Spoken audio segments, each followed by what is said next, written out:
But overall যদি বলি, হ্যাঁ, পেস বোলিং ডিপার্টমেন্টটা অনেক ইমপ্রুভ করেছে।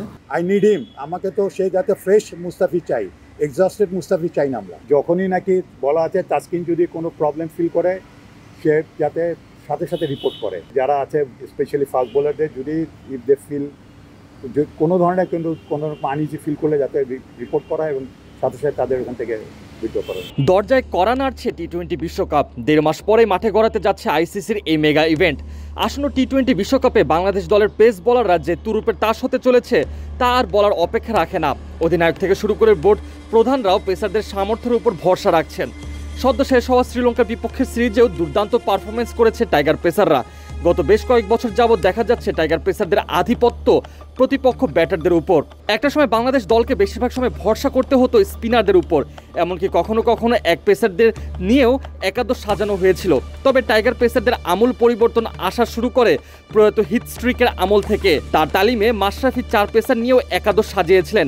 এরপর উইন্ডিজ কোর্টনি ওয়ালশ, আফ্রিকার অ্যালান ডোনাল্ডের সান্নিধ্যে টাইগার পেসাররা হয়ে ওঠে আরও ধারালো।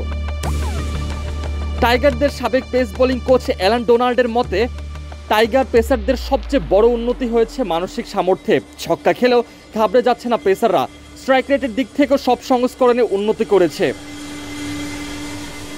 এদিকে টাইগার কোচিং ইউনিটে নয়া পেস বোলিং কোচ আন্দ্রে অ্যাডামসও টাইগার পেসারদের নিয়ে কাজ করতে বেশ রোমাঞ্চিত। অভিষেক অ্যাসাইনমেন্ট শ্রীলঙ্কা সিরিজে পেসারদের পারফরমেন্স নিয়েও বেশ খুশি অ্যাডামস।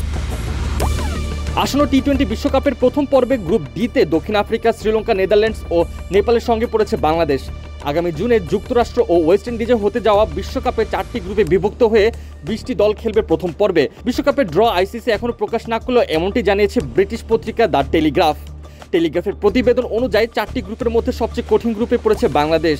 গত বিশ্বকাপে শীর্ষ 8-এর মধ্যে থেকে শেষ করা নেদারল্যান্ডস এখানে আছে চতুর্থ দল হিসেবে। বাকি 3টি গ্রুপেই আছে একাধিক বাছাই পর্ব পেরিয়ে আসা দল। তবে বাংলাদেশের দলের টি-20 সংস্করণের উন্নতির যে আকাঙ্ক্ষা তা অনেকেই চোখে পড়েছে। তাই তো বিশ্বকাপে বাংলাদেশ দল যে একেবারে মুখ থুবড়ে না পড়ে ভালো কিছু ফল বয়ে নিয়ে আসবে দেশের জন্য, সে আশায় বুক বেঁধে রয়েছে কোটি ভক্ত সমর্থকেরা।